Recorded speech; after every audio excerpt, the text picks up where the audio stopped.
తాకట్లో ఉన్న బంగారాన్ని విడిపించి ఆ రోజున మార్కెట్ ధర కట్టి మిగిలిన డబ్బును మీకు అందిస్తుంది కొమ్మూరి గోల్డ్.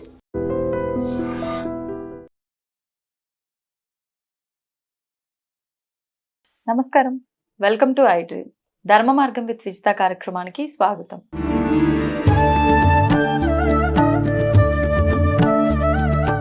నమస్కారం, వెల్కమ్ టు ఐ డ్రీమ్. నేను మీ విజిత. ప్రస్తుతం మనతో పాటు ఉన్నారు శృంగేరి శారదాపీఠం ఆస్థాన పండితులు, ప్రవచనానిధి, పౌరాణిక ప్రవర డాక్టర్ బాచంపల్లి సంతోష్ కుమార్ శాస్త్రి గురువుగారు మనతో పాటు ఉన్నారు. ఇప్పుడు గురువుగారితో మాట్లాడి శ్రీరామనవమి విశిష్టత గురించి తెలుసుకుందాం. నమస్కారం గురుగారు. నమస్తేనమ్మా. గురుగారు, శ్రీరామనవమి రాబోతోంది. శ్రీరామనవమి అనగానే అసలు రామనామం వినగానే ఒళ్ళంతా పులకించిపోతుంది ప్రతి ఒక్కరిలో కూడా. ఎందుకని గురుగారు ఆ రామనామంలో అంత వైబ్రేషన్స్ ఎందుకున్నాయి గురుగారు? అసలు భారతదేశానికి ఆత్మ రామచంద్రమూర్తి. ఈ దేశ సంస్కృతి, ఈ దేశ పునాది రామావతారం మీదనే ఆధారపడి ఉంది. రాముడు ఇప్పటివాడు కాదు.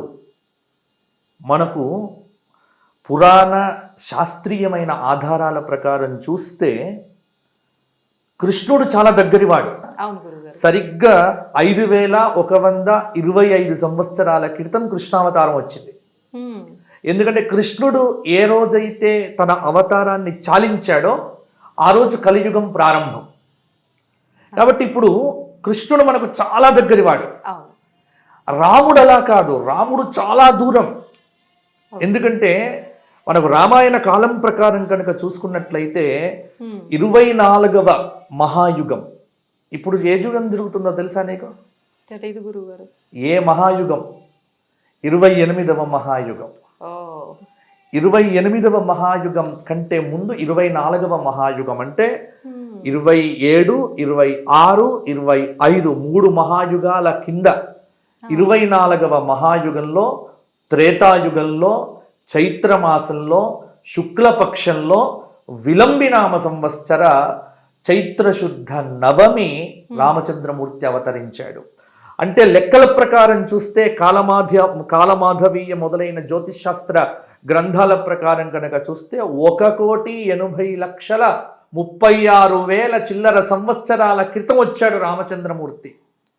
అంటే ఎంత ప్రాచీనమైనటువంటి స్వరూపం. కానీ ఈ రోజుకు ఇప్పుడు నన్ను ప్రశ్న వేస్తున్నావు అంటే నువ్వు ఈ రోజుకు రామావతారము, రామ సంస్కృతి, అందులో ఈ సంవత్సరం మరచిపోని సంవత్సరం, మరపు రాని సంవత్సరం. నీకైనా నాకైనా టీవీ చూస్తున్న మన ఐ డ్రీమ్ ప్రేక్షకులకైనా అందరికీ జీవితంలో గుర్తుండిపోవాల్సిన సంవత్సరం. ఎందుకంటే మన తరం రాముడిని అయోధ్యలో ప్రత్యక్షంగా చూస్తోంది. ఇది మనం చాలా గొప్ప అదృష్టవంతులం. మనకంటే ముందు తరం వాళ్ళు, మన తర్వాతి తరం కూడా ఈ భాగ్యం లేదు. కానీ మనం చాలా అదృష్టవంతులం. ఎందుకంటే నేను మొన్ననే రాముడికి దర్శనం చేసుకుని వచ్చా. అయోధ్య వెళ్ళి రామ దర్శనం చేసుకున్న తర్వాత ఆ క్షణకాలం లోపల అడుగుపెట్టి రామచంద్రమూర్తిని చూసినప్పుడు నవనీత కోమల శ్యామల మధుర మంజుల సుందర వదనారవింద సౌందర్య దివ్య ఆకార స్ఫూర్తిమంతమైనటువంటి నవకోటి లావణ్య ప్రభా మండిత ఆ బాల శ్రీరామచంద్ర దివ్య ఆనంద స్వరూపాన్ని ఒక క్షణకాలం నేను చూడగానే నా కళ్ళ నుండి అప్రయత్నంగా ఆనంద భాష్పాలు రావటమే కాదు, ఆ క్షణంలో నాకు అనిపించిన భావం ఏమిటి అంటే, రామా ఇక ఇప్పుడు చచ్చిపోయినా పర్వాలే. ఎందుకంటే నిన్ను చూడకుండా, అయోధ్యలో నీ స్వరూపాన్ని చూడకుండా, నీ ఆలయాన్ని చూడకుండా ఇన్ని రోజులు ఎప్పుడు పోతానో భయం ఉండేది. ఇప్పుడు పోయినా నాకు చిక్కులేదు. ఎందుకంటే అయోధ్యలో నా రాముణ్ణి చూశాను. అందుకే కదమ్మా సాధారణంగా ఏ దేవాలయంలోనైనా గుడి ప్రతిష్ఠ చేసేటప్పుడు ఆ దేవుడి పేరుతో ప్రతిష్ఠ అని చెప్తారు. కానీ మీరు అయోధ్యలో ఏం పేరు పెట్టారు? శ్రీరామ ప్రాణ ప్రతిష్ఠ అని పేరు. అదే చెప్తున్నాను. ఎందుకని పేరు పెట్టారు అంటే అక్కడ జరిగింది రాముడికి ప్రాణ ప్రతిష్ఠ కాదమ్మా. ఈ దేశంలో రామనామంతో బ్రతుకుతున్న 130 కోట్ల మందికి ఈ సంవత్సరం ప్రాణప్రతిష్ఠ జరిగింది కాబట్టే అది శ్రీరామ ప్రాణప్రతిష్ఠ కాదు, భారతీయ ప్రాణప్రతిష్ఠ, భారతీయ సంస్కృతి ప్రాణప్రతిష్ఠ, భారతీయ ఆత్మ ప్రాణప్రతిష్ఠ, భారతీయ చైతన్య ప్రతిష్ఠ, భారతీయులకు మూలమైనటువంటి ప్రతిష్ఠ. కాబట్టి మీరు అయోధ్యలో రాముడి యొక్క విగ్రహాన్ని మాత్రం చూడకండి, అది మన ఉనికి, మన ప్రాణం, మన జీవం, మన సంస్కృతి, మనకు సర్వము రాముడేనమ్మా. కాబట్టి వాల్మీకి రామాయణం రాసేటప్పుడే చెప్పాడు, యావత్ స్థాస్యంతి గివయః సరితశ్చ మహాతలే తావత్ రామాయణ కథ లోకేషు ప్రచరిష్యతి. ఈ భూమి మీద కొండలు, గుట్టలు, చెట్లు, నదులు, నదాలు ఎంతవరకు ఉంటాయో అంతవరకు రామకథ ఉంటుంది, రామనామం ఉంటుంది. రాముడు లేకపోతే నువ్వు లేవు, నేను లేను, ఈ సంస్కృతి లేదు, ఈ దేశం లేదు, ఈ ప్రపంచం లేదు, మానవ మర్యాద లేదు, అసలు మానవుడు అన్నదానికి ఆకృతే లేదు. ఈరోజు మానవులుగా పుట్టామన్నా, మానవ సంస్కృతిలో బతుకుతున్నామన్నా, భారతీయ ఉమ్మడి కుటుంబ వ్యవస్థలో అద్భుతంగా జీవిస్తున్నామన్నా, ఒక తల్లికి కొడుకుగా, ఒక అక్కకు సోదరుడిగా, ఒక అన్నకు తమ్ముడిగా, తమ్ముడికి అన్నయ్యగా, రాజుగా, మంత్రిగా, ఆప్తుడిగా, బాంధవుడిగా, దీనజనులందరినీ ఉద్ధరించేటువంటి దీనోద్ధారకుడిగా రాముడిని ఏ కోణంలో నీవు చూస్తే ఆ కోణంలో నీకు కనిపిస్తాడు, దర్శిస్తాడు. కాబట్టి ఇన్ని చెప్పిన తర్వాత ఇక నీ ప్రశ్నకు సమాధానం దొరికిందనుకుంటా. కాబట్టి రాముడు లేకపోతే భారతదేశం లేదు. అందుకే కంచర్ల గోపన్న రాసినాడు, మనకు చాలామంది దేవుళ్ళు ఉన్నారమ్మా, కానీ రాముని వంటి దేవుడు ఇంకొకడు లేడు. ఎందుకంటే కృష్ణుడు ఉన్నాడు, దేవుడే.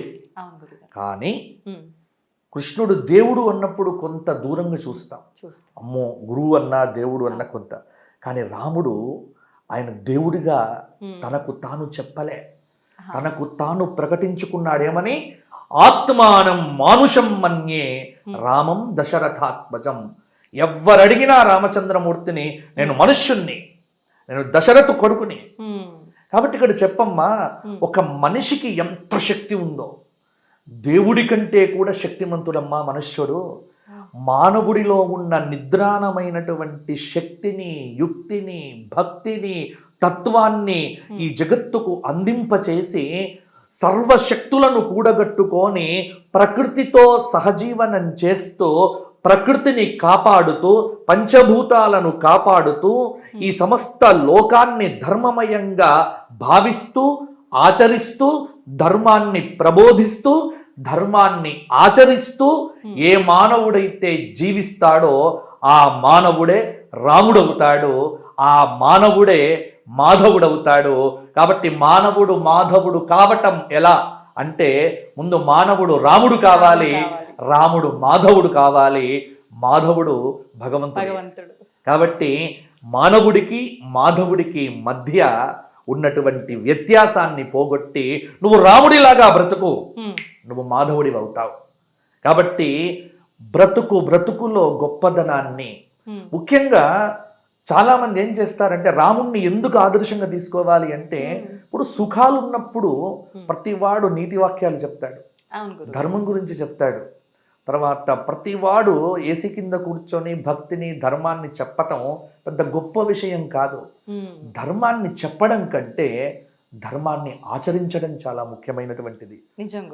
అందుకే కృష్ణుడికి రాముడికి తేడా ఏంటి అంటే, రాముడు ఆచరించి చూపాడు, కృష్ణుడు చెప్పి చూపాడు.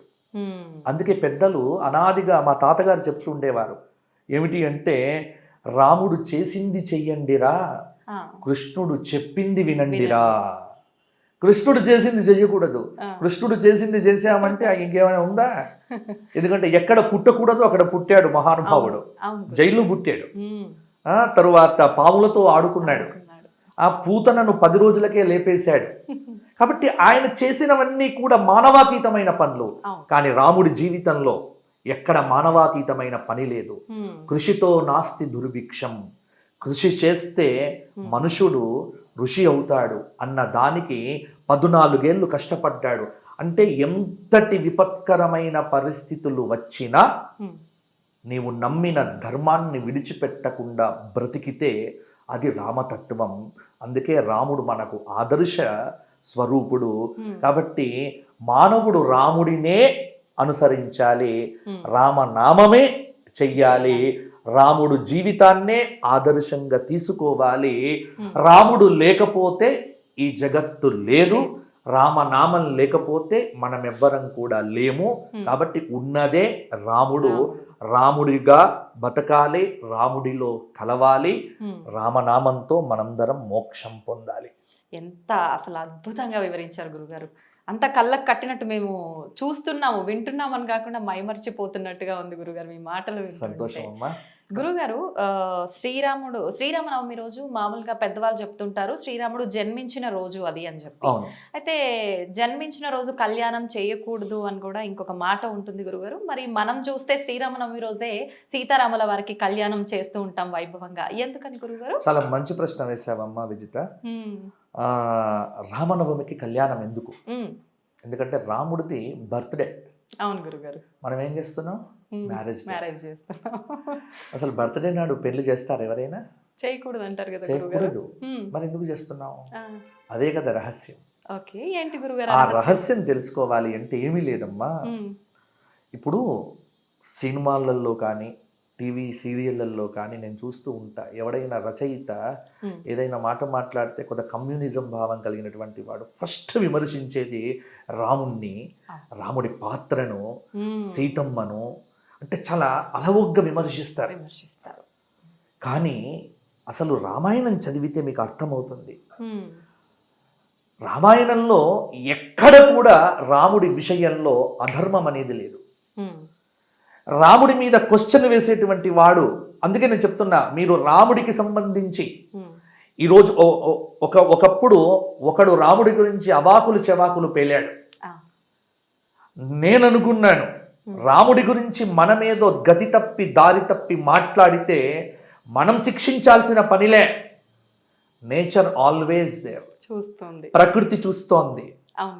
రాముణ్ణి గురించి నీవు తిట్టినా, రాముడి గురించి నీవు నీచంగా మాట్లాడినా, రాముడి గురించి ఏమాత్రం తక్కువ చేసి మాట్లాడినా నువ్వు కాదు, మనుషులు కాదు, ముందు ప్రకృతి ఒప్పుకోదు, ప్రకృతి నిన్ను లేపేస్తుంది. కాబట్టి జాగ్రత్త పడాలి. రాముడు అంటే ప్రకృతి స్వరూపుడు. ఎందుకంటే రాముడు పుట్టింది చైత్రశుద్ధ నవమి. అక్కడ రామాయణంలో వర్ణిస్తారు, గ్రహేషు కర్కటే లగ్నే వాక్పతౌ ఇందునా సహ ప్రోద్యమానం జగన్నాథం సర్వలోక నమస్కృతం తతశ్చద్వాదశే మాసే చైత్రే నవమికే తిథౌ. చైత్రమాసంలో శుక్లపక్షంలో నవమి తిథి రోజున మధ్యాహ్న సమయంలో కర్కాటక లగ్నంలో వాక్పతి బృహస్పతి చంద్రుడితో కలిసి కేంద్రంలో ఉండగా, అద్భుతమైనటువంటి సమయంలో 5 గ్రహములు ఉచ్చలో ఉండగా, అఖిలాండకోటి బ్రహ్మాండ నాయకుడు, ఆదిమధ్యంత రహితుడు, అప్రమేయ అనంత కళ్యాణ గుణ సంపన్నుడైన ఆ పరంధాముడు పరమేశ్వరుడు ఆ దశరథ నందనుడిగా కౌసల్యాదేవి యొక్క గర్భమునందు దేవగరుడ గంధర్వ కిన్నర కింపురుషాది మాననీయ మహత్తర మహర్షులు వశిష్ఠ వామదేవ జాబాలి కాత్యాయన మార్కండేయ సనక సనందన సనత్కుమార సనత్సుజాతాది దేవర్షులు బ్రహ్మర్షులు ఆ పరంధాముడి యొక్క వైభవాన్ని కీర్తిస్తూ సేవిస్తూ అర్చిస్తూ ధ్యానిస్తూ తమ హృదయ పుండరీకములయందో భావన చేస్తూ ఉండగా, ఆ పరంధాముడు పరమేశ్వరుడు నిర్గుణ నిర్వికార పరబ్రహ్మ సగుణ సాకార సుందర స్వరూపంతో ఈ లోకములన్నింటినీ పరమపావనం చెయ్యటానికి చైత్రశుద్ధ నవమి రోజు పునర్వసు నక్షత్రంలో మధ్యాహ్నం నాడు అవతరించాడు. అయితే రాముడు పుట్టింది రామనవమి, కానీ రాముడికి అనాదిగా ఇక్కడ కళ్యాణం చేస్తూ వస్తున్నాం. రాముడు పుట్టింది ఉత్తర భారతదేశంలో, కానీ ఉత్తర భారతం కంటే రాముడిని ప్రేమించేవారు దక్షిణ భారతంలో ఎక్కువ. అవును గురువు గారు. చాలా మంది ఇష్టపడతారు, పేర్లు కూడా ఇక్కడే పెడతారు. సీతారామయ్య, దశరథ రామయ్య, సీతాపతి, ఇంట్లో మనిషిని పిలుచుకున్నట్టుగా. కాబట్టి రామగీత, ఈ పేర్లన్నీ కూడా మీకు తెలుగునాట ఎక్కువ వినిపిస్తాయి తప్ప ఉత్తర భారతదేశం కంటే రాముడికి సంబంధించిన ఆరాధన, అర్చన, ఉపాసన, పూజ, కళ్యాణాలు ఇవన్నీ కూడా దక్షిణ భారతంలో ఎక్కువ. ఎందుకో తెలుసా? రాముడి మొత్తం జీవితంలో ఆయన మొత్తం పరిపాలన చేసింది వాల్మీకి రామాయణం ప్రకారం దశవర్ష సహస్రాన్ని దశవర్ష శతాని చ రామో రాజ్యముపాసిత్వ బ్రహ్మలోకం ప్రజాస్యతి. 11,000 సంవత్సరాలు. 11,000 సంవత్సరాల లార్జ్ పీరియడ్లో ఆయన 14 సంవత్సరాలే ప్రధానంగా మనం కథగా చెప్పుకుంటాం. ఆ 14 సంవత్సరాలు తిరిగింది మన సౌత్ ఇండియాలో. ఎందుకంటే అయోధ్యను వదిలిపెట్టి అరణ్యానికి వచ్చాడు కదా. దండకారణ్యం అంటే మనదేనమ్మా. మహారాష్ట్ర నుంచి ప్రారంభమై మహారాష్ట్ర, ఛత్తీస్గఢ్, భద్రాచలం. అందుకే సీతమ్మ వారిని అపహరించిన తర్వాత గోదావరి నది ప్రవహిస్తూ ఉంటే గోదావరిని అడుగుతాడు, వందే గోదావరి నది, అమ్మా గోదావరి నీవేమైనా నా భార్యను చూచావా అని.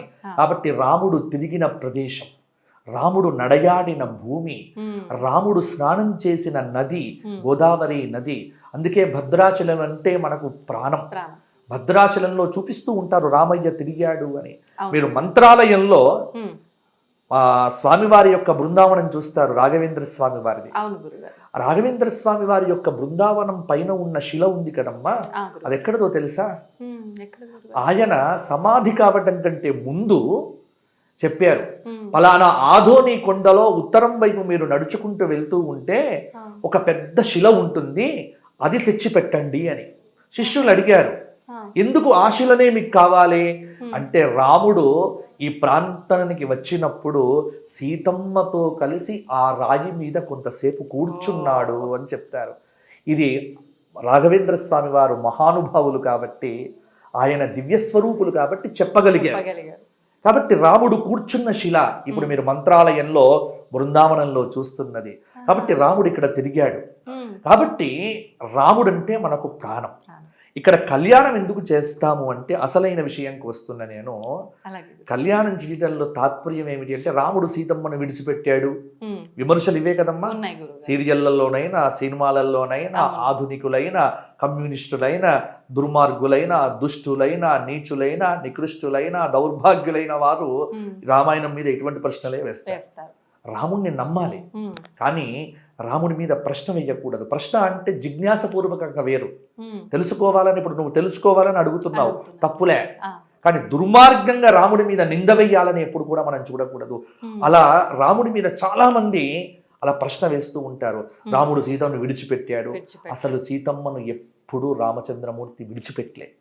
సీతారాముల దాంపత్యమే ఈ లోకానికి ఆదర్శవంతమైన దాంపత్యము. ఎందుకోసమో చెప్తున్నాను విను. అసలు రాముడు నవమి రోజు పుట్టినాడు కదా. వాల్మీకి రామాయణం ప్రకారం కళ్యాణం ఎక్కడ జరిగింది అంటే, ఉత్తర ఫల్గుని నక్షత్రంలో కళ్యాణం జరిగింది. ఫల్గున్యాం ఉత్తరే దివసే అని చెప్పినారు. ఉత్తర ఫల్గుని నక్షత్రంలో సీతారామ కళ్యాణం జరిగినట్టుగా బాలకాండ చెప్తోంది.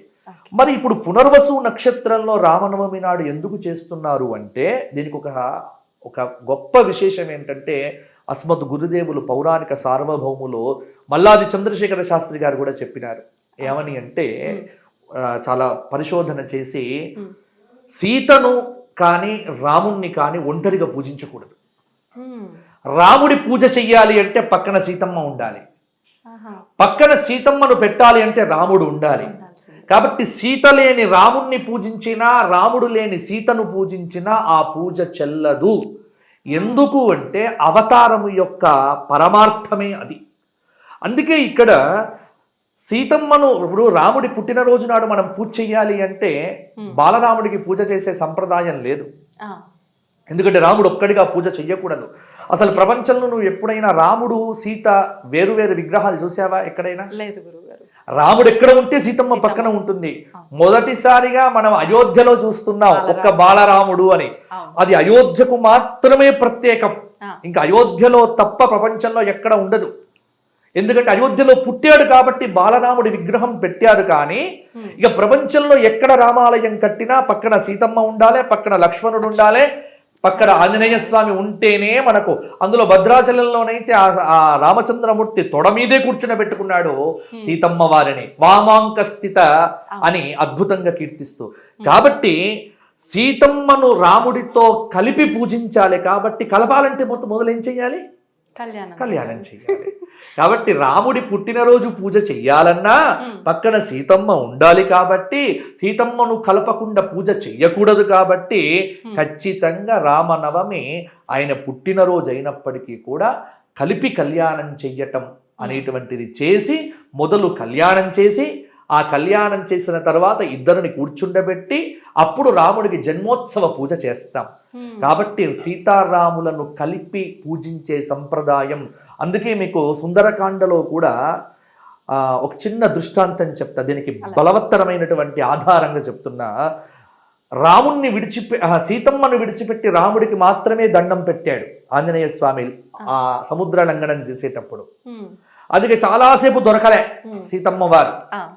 చాలా వెతికి వెతికి వెతికి ఆయన ఇంకా అప్పుడు ఆయనకు బుద్ధిమంతుడు కదా హనుమంతుడు, అప్పుడు ఆయనకు ఆలోచన కలిగింది. వెంటనే అనుకున్నట్ట, అమ్మో సీతమ్మను లేకుండా రాముడికి మాత్రమే నమస్కారం చేశా అని గ్రహించిన హనుమంతుడు నమోస్తు రామాయ సలక్ష్మణాయ దేవ్యై చ తస్యై జనకాత్మజాయై నమోస్తు రుద్రేంద్ర యమానిలేభ్యః నమోస్తు చంద్రార్కమరుద్గణేభ్యః.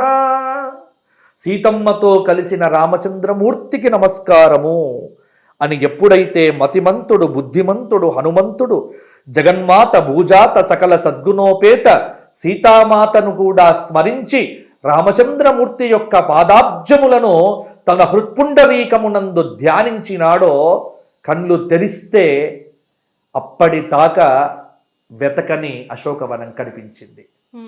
ఇది మనం హనుమంతుడి యొక్క జీవితంలో దృష్టాంతం. కాబట్టి సీతారాములను కలిపి పూజించాలి. కలిపి పూజించే సంప్రదాయం అనేటువంటిది పెద్దలు పెట్టారు. కాబట్టే నాటి నుంచి నేటి వరకు కూడా రామనవమి రాముడి పుట్టినరోజు అయినప్పటికీ కూడా ఇద్దరిని కలిపి పూజించే సంప్రదాయం అనేది పెద్దలు ఏర్పాటు చేసినారు. కాబట్టి ఇద్దరికి కళ్యాణం చేసి, ఇది కేవలం రామావతారానికి మాత్రమే ఉంది, ఇది శివావతారానికి మాత్రమే. పుట్టినరోజు నాడు కళ్యాణం చేసే సంప్రదాయం దేవతామూర్తుల్లో ఇద్దరికే ఉంది. ఒకరు పార్వతీ పరమేశ్వరులు. శివరాత్రి నాడు ఆయన ఎప్పుడు పుడతాడు? అర్ధరాత్రి పుడతాడు కదా శివలింగ రూపంలో. పుట్టగానే శ్రీశైలంలో కళ్యాణం చేస్తారు. ఎందుకంటే శంకరుడికి భార్య లేకుంటే కష్టం. అలాగే రాముడికి భార్య పక్కన పెట్టకపోతే కష్టం. కృష్ణుడికి ఈ నియమాలు ఇవేవీ లేవు. ఆయనకు ఏ భార్యను పెట్టాలో మనకు కష్టం. కాబట్టి కృష్ణుడికి పక్కన సత్యభామను పెట్టాలా, జాంబవతిని పెట్టాలా, రుక్మిణిని పెట్టాలా, మనకు డౌట్లు వస్తాయి. అందుకే ఆయన పక్కన ఎవరిని పెట్టకుండా మురళీకృష్ణుడిగా, గోపాలకృష్ణుడిగా, గోవర్ధనధారిగా ఒక్కరిని పెట్టి పూజిస్తాం. కానీ రాముణ్ణి ఒక్కరిని పెట్టి పూజించే సంప్రదాయము లేదు, ఆరాధన లేదు. ఇది రామావతారానికి కృష్ణావతారానికి. అందుకే కృష్ణాష్టమి నాడు ఆయనకు జన్మోత్సవం చేస్తాం. కృష్ణాష్టమి రోజున వెన్న తినిపిస్తాం, కానీ కళ్యాణాలు లేవు. నరసింహ జయంతి రోజున నరసింహస్వామి వారికి జన్మోత్సవం చేస్తాం, కళ్యాణం లేదు. కళ్యాణం పుట్టినరోజు నాడు కళ్యాణం చేసే సంప్రదాయం దేవతల్లో ఇద్దరికే ఉంది. ఒకరు పార్వతీ పరమేశ్వరులు శివరాత్రి రోజున చేస్తాం, కాళహస్తిలో చేస్తారు, శ్రీశైలంలో చేస్తారు. ప్రతి చోట కళ్యాణాలు జరుగుతాయి శివరాత్రి అర్ధరాత్రి సమయం తర్వాత.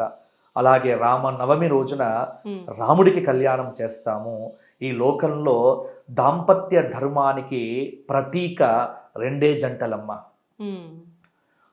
పెద్దవారైతే షష్ఠి పూర్తి చేసుకుంటే ఏమంటారు వాళ్ళను? మనం పార్వతీ పరమేశ్వరులాగా ఉన్నారు అంటాం. కొత్తగా పెళ్లి చేసుకున్న జంటను చూసి ఏమంటాం? సీతారాముల్లాగా ఉన్నారు అంటాం. అంతే, రెండే పోలికలు ప్రపంచంలో, ఇంకో మూడో పోలిక లేదు. వారు షష్ఠి పూర్తి చేసుకొని పెద్ద దంపతులైతే ఆది దంపతులు పార్వతీ పరమేశ్వరులు, పెళ్లి చేసుకొని నవదంపతులైతే సీతారాములు అంటాం. ఎప్పుడైనా శ్రీకృష్ణుడు రుక్మిణి అన్నారా? అంటే మగవాన్ని అనుమానిస్తారు. కాబట్టి కృష్ణుడితో పోలిక లేదు, పోలిక లేదు. రాముడితోనే పోలిక. కాబట్టి దాంపత్య ధర్మానికి ప్రతీకగా మనకు కూడా భద్రాచలంలో కళ్యాణం జరిగితేనే, ఇప్పుడు జ్యోతిష్ శాస్త్రంలో కూడా మేము పంచాంగం రాసేటప్పుడు ముహూర్తాలు పెట్టాం. చైత్రశుద్ధ పాడ్యమి నుండి చైత్రశుద్ధ నవమి వరకు పెళ్లి ముహూర్తాలు పెట్టాం. ఎందుకు అంటే భద్రాచలంలో సీతారామ కళ్యాణం కావాలి, ఆ కళ్యాణ తలంబ్రాలు అందరూ తీసుకోవాలి, అప్పుడే ఆంధ్ర తెలుగు రాష్ట్రాల్లో కళ్యాణాలు జరగాలి. నాటి నుంచి నేటి దాకా ఇది సంప్రదాయం. కాబట్టి చైత్రమాసంలో ఉగాది కాగానే ఎవడైనా పెళ్లి చేశాడు అనుకోండి, తప్పు. రామనవమి దాకా పెళ్లి చేయటానికి వీల్లేదు. రాముడికి తలంబ్రాలు పోసి ఆ తలంబ్రాలను ప్రసాదంగా తెచ్చుకొని మన తలంబ్రాల్లో కలిసి ఆ తలంబ్రాలు పోసుకుంటే సీతారాముల్లాగా ఆనందంగా ఉంటారు అనే ఒక సంప్రదాయాన్ని మనకి ఇచ్చినటువంటి సంస్కృతి రామాయణ సంస్కృతి. కాబట్టి రామనవమి నాడు పెళ్ళెందుకు అంటే ఇందుకోసం. ఇన్ని విశేషాలు ఉన్నాయి. కాబట్టి ప్రతి చోట కళ్యాణాలు చెయ్యాలి. కళ్యాణ అక్షతలు కొన్ని గుప్పిట్లో తీసుకోవాలి. మన ఇంట్లో పెళ్లి జరిగే రోజున ఆ తలంబ్రాలలో ఇవి కలపాలి. అప్పుడు కళ్యాణం జరిగితే వారు బాగుంటారు. ఇది మన పెద్దలు మనకిచ్చిన అపురూపమైనటువంటి ఆచారం. ఇది భారతీయ సంప్రదాయం. ఇది రామాయణ సారం. గురుగారు, శ్రీరామనవమి అనగానే కళ్యాణం ఒక ఎత్తు అయితే ఆ తలంబ్రాలు ఇంకొక ఎత్తు. చాలా విశిష్టత ఉంది అని పెద్దవాళ్ళు చెప్తుంటారు, కానీ అసలు ఏంటి ఆ విశిష్టత అనేది ఎవరికి క్లారిటీగా తెలియదు గురుగారు, మీ మాటల్లో. అవునమ్మా. జానక్యా కమలామలాంజలి పుటే యాఫ్ పద్మరాగాయితాహ న్యస్తా శ్యామలకాయక అని ఈ అద్భుతమైనటువంటి శ్లోకం ఒకటి ఉంది. ఎవ్వరి పెళ్లి జరిగినా ఈ శ్లోకం చెప్పి అక్షతలు వేస్తారు. ఇది భద్రాచలంలో వస్తున్న ఆచారం. భద్రాచలంలో ఉన్నటువంటి రాముడిని రామచంద్రుడు అని పిలుస్తారు. చల్లనివాడు, చెది ఆహ్లాదే. తరతరాలుగా భద్రాచలంలో ఆయన శంఖచక్రములతో వచ్చినప్పటికీ కూడా ఆయన నారాయణుడే, సందేహం ఏం లేదు. నారాయణుడే రాముడు, దానిలో ఎవ్వరికీ సందేహం లేదు. కానీ ఈ అవతారం యొక్క ప్రత్యేకత ఏమిటి అంటే నారాయణుడు రాముడిగా వచ్చాడు. రామావతారంలో భగవతత్వాన్ని ప్రతిపాదన చేయడం కంటే కూడా రాముడు మానవతత్వాన్ని ప్రతిపాదన చెయ్యటానికే వచ్చాడు. కాబట్టి రాముడికి వేరే పేర్లేవి అవసరంలే. రామచంద్రుడు ఇది అనాదిగా మనం పిలుస్తున్నటువంటి పేరు. అందుకే భద్రాచలంలో మిగతా పేర్లతో ఈ మధ్య పిలిచే కొత్త సంప్రదాయాలకు దారి మొదలైంది. కానీ అనాదిగా తెలుగు వారందరూ పిలిచేటువంటి పిలుపు రామచంద్రుడు. రామాయ రామభద్రాయ రామచంద్రాయ వేధసే రఘునాథాయ నాథాయ సీతాయాః పతయే నమః. భద్రాచలంలో ఉన్న తలంబ్రాలకు ఒక ప్రత్యేకత ఉందమ్మా. ఎందుకంటే ప్రాచీన కాలం నుంచి ఈ రోజు దాకా భద్రాచలంలో కళ్యాణం జరిగిన తరువాతనే ఉభయ తెలుగు రాష్ట్రాల్లో ఉన్న వారందరూ కూడా ఆ తలంబ్రాలను తెచ్చుకొని మన ఇంట్లో కలుపుకొని, ఒకవేళ ఇంట్లో పెళ్ళుంటే పెళ్లి తలంబ్రాలలో కలుపుకోవాలి, లేకపోతే కొన్ని తలంబ్రాలు తెచ్చుకొని మన బీరువాలో చక్కగా పెట్టుకోవాలి. దాని ద్వారా ధనధాన్యములు వృద్ధి అవుతాయి అని మనకు చాలా పెద్ద ఆచారం. ఇక్కడ భద్రాచలంలో ఉన్న తలంబ్రాలను అన్ని తలంబ్రాలతో పిలవద్దు. భద్రాచల తలంబ్రాలను గోటి తలంబ్రాలు అంటారు. ఇది ఒక్క భద్రాచలంకు మాత్రమే ప్రత్యేకం. మిగతా అన్ని చోట్ల పసుపుతో తలంబ్రాలు చేస్తారు. భద్రాచలంలో కుంకుమతో తలంబ్రాలు ఎర్రగా ఉంటాయి, మీరు చూడండి.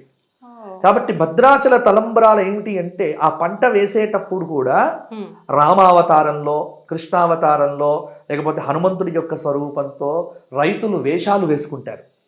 వేసుకొని విత్తనాలు చల్లేటప్పుడు కూడా రామావతారంలో ఉన్నటువంటి వేషాలు వేసుకొని విత్తనాలు చల్లి, కోసేటప్పుడు కూడా రామావతారంలో ఉన్న వేషాలతోనే పంట కోతను చేసి వాటిని మిషన్లో ఆడించరు. గోటితో ఒక్కొక్క బియ్యపు గింజను తీసి చేస్తారు. అందుకే భద్రాచల తలంబ్రాలను గోటి తలంబ్రాలు అంటారు. అది చాలా ప్రత్యేకమైనటువంటిది. అందులో భద్రాచలంలో ఉన్నటువంటి రామచంద్రమూర్తితో సాటి కలిగిన దైవం ఇంకొకటి లేదు. బండన భీముడు ఆర్తజన బాంధవుడు ఉజ్వల బాణతూన కోదండ కల ప్రచండ భుజతాండవ కీర్తికి రామమూర్తికిన్న రెండవ సాటి దైవమిక లేడనుచున్న గడకట్టి భేరిక డాండడ డాండ డాండ నినదంబులు అజాండము నిండ మత్త వేదండము నెక్కి చాటెదను భద్రగిరి దాశరథి కరుణాపయోనిధి. ఎంత అద్భుతంగా చెప్పాడమ్మా అద్భుతంగా ఉంది గురుగారు. కచ్చర్ల గోపన్న. రాముని వంటి దైవం ఇంకొకటి లేదు లేదు లేదు. ఎందుకంటే మనందరికీ ఆదర్శం ఆయనే. కాబట్టి ఈ కళ్యాణానికి రాముడి తలంబ్రాలు తెచ్చుకోండి. మీ వీధుల్లో జరిగిన, మీ గుళ్ళల్లో జరిగిన, మీ ప్రాంతంలో జరిగిన భద్రాచల కళ్యాణంగానే భావన చేస్తూ ఆ తలంబ్రాలను తెచ్చుకొని మీ శిరస్సు మీద వేసుకొని, కొన్ని తలంబ్రాలు మీ ఇంట్లో పెట్టుకొని, ఏదైనా ముఖ్యమైన పనుల మీద బయటికి వెళ్ళినప్పుడు ఆ 2 గింజలు తీసి శిరస్సు మీద పెట్టుకొని రామనామ స్మరణ చేసి బయటికి వెళ్తే రామజయం, శ్రీరామ కార్య జయం కలుగుతుంది. రామనామం పట్టుకొని ఆంజనేయ స్వామి 100 యోజనాలు లంఘించి కార్యసిద్ధిని పొందాడు. రామనామంతో, రాముడి తలంబ్రాలతో చక్కగా మనకు కూడా విజయాలు కలుగుతాయి. విజయాలను కలిగించే తలంబ్రాలే సీతారామ కళ్యాణ తలంబ్రాలు. అందుకే ఆ తలంబ్రాలకు అంత ప్రాధాన్యం ఉంది. నిజంగా మీరు అన్నారు కంచర్ల గోపన్న గారు ఎంత చక్కగా సెలవిచ్చారు తల్లి అని చెప్పి. వారు చెప్పారు అని వినటమే గాని మేము మీ మాటల్లో వింటుంటే అసలు ఎంత అద్భుతంగా ఉంది గురుగారు. ఆ శతకమే అద్భుతం. మైమరిచిపోతున్నాం గురుగారు. అసలు అట్లా వింటూనే ఉండాలనిపిస్తోంది. కాబట్టి భద్రాచల రామచంద్రమూర్తిని దర్శించండి, అయోధ్యలో ఉన్న బాలరాముడిని దర్శించుకోండి. ఈ సంవత్సరం అందరూ వైభవంగా చేయండి మీ మీ ప్రాంతాల్లో కళ్యాణాలు. కళ్యాణం అంటే ప్రతి చోట హనుమాన్ చాలీసా పారాయణములు చేస్తూ మీ ఇంటి మీద రామ ధ్వజాలు ఎగరవేయండి. ఈ సంవత్సరం క్రోధినామ సంవత్సరం కాదు, శ్రీరామ కళ్యాణ సంవత్సరం అని భావన చేయండి. తప్పకుండా గురుగారు, చాలా మంచి విషయాలు తెలియజేస్తారు గురుగారు. ధన్యవాదాలు. జై శ్రీరామ్. జై శ్రీరామ్.